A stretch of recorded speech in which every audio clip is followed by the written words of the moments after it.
right, nothing quite like coming back from vacation to a gray, dreary, wet day, but it's great to see you back. It's good to be back. I soaked up all the sunshine for you guys when I was in Mexico. I hope you enjoyed it, because we didn't. No, not at all. Yeah, nice to see you. Yeah, you too, Hudson. Gray days, too, in the NHL, because any hopes of seeing the NHL and the Players Association salvaging a full season were officially quashed today. The lockout has forced the cancellation of all the games for the month of November, making it impossible for a complete 82-game regular season to be played out. So that works out to 326 games lost so far, and more than 25% of the season. Well, the NHL's Deputy Commissioner, Bill Daly, said in a statement that the National Hockey League deeply regrets having to take this action and called the league's last offer a fair division of revenues. That offer included a 50-50 split in hockey-related revenue, but now has been withdrawn by the owners. Day 41 of the lockout, the rinks remain empty. The NHL is now looking beyond November, possibly canceling the Winter Classic and also the All-Star Game. A decision is expected sometime next week. Hockey analyst Kelly Rudy had this to say. Well, I have lots of thoughts, a lot of emotion going through me, all a bit negative, as you can imagine. I think all of us that are around the National Hockey League wish that it had gone differently. Most of us feel that there is probably a deal in place if both sides wanted to go down that road, but clearly they don't. And so we're all left bitterly disappointed and angry and all those sorts of things that go with an announcement like this today. Rudy is on the island for the next few days, representing the Nanaimo Clippers ownership group at Parents Weekend. The Clippers host the Cowichan Capitals tonight. Tomorrow it is the Powell River Kings. And prior to puck drop, the most popular Clippers captain in team history will be honored. Saturday night is Michael Olson night. The current assistant coach was a two-time BCHL All-Star. In 2005, he had a career season leading the Clippers to the Fred Page Cup, the Doyle Cup, and an appearance at the Royal Bank Cup. For that, he was named Canadian Junior A Player of the Year.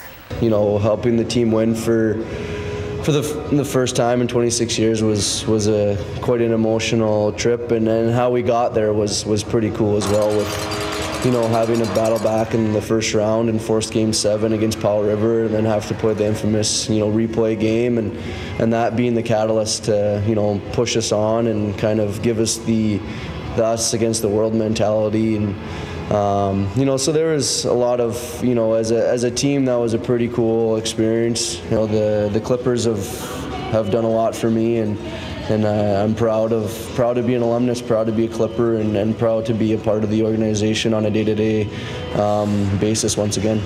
Saturday night, Michael Olson night at Frank Crane Arena. He will be honored in a pre-game ceremony prior to the 7 p.m. puck drop. It's a super sports Saturday in the Harbor City. Michael Olson night is coupled with the BC Football Conference Championship game. Now, the only thing standing between the VI Raiders and hoisting the Cullen Cup for a 7th straight year is those Langley Rams. The Raiders lock horns with the Rams tomorrow at 1 p.m. at Caledonia Park. We played them 3 times this year, once a tie. The 2 wins over in Langley that we got, they were both very close games, down the last second, the last one. So these teams know each other really well, and it's about execution and discipline. So hopefully we're going to be on top of that. This is a very, very talented team. I mean, they've got all-stars. They have 11 BCFC all-stars on this team, all deserving of their awards. So it's a good team. They're well coached. So at the end of the day, you know, to win this BC championship, for us, we got to play extremely well, and it's going to be a hell of a fight. But if we get the W, you know, it's going to be a hell of a party. Well, this is not one to be missed. The winner of this game will host the Canadian Bowl Championship in 2 weeks' time. Kickoff tomorrow, once again at Caledonia Park, slated for 1 p.m. Kickoff for Andrew Harris and the BC Lions happens just 10 minutes from now in Calgary. The Leos have wrapped up first place in the CFL West as they look for a 4th straight win. They'll have to do it in frigid conditions, though. The forecast calls for -6 with light snow. No need to brave the elements next weekend. Canada's best MMA fighters will be doing their thing in the climate-controlled comfort of Bear Mountain Arena for AFC 13. Like every AFC card, the island's top talent will be on display, including this guy. Victoria's Tristan Connolly will face Langley's Miles the Cowboy Marola in lightweight action. On the amateur card, Dylan Brown faces fellow First Nations fighter Johnny Two Feathers Williams. Brown plans on going pro after this fight and says the octagon helped him get his life on track.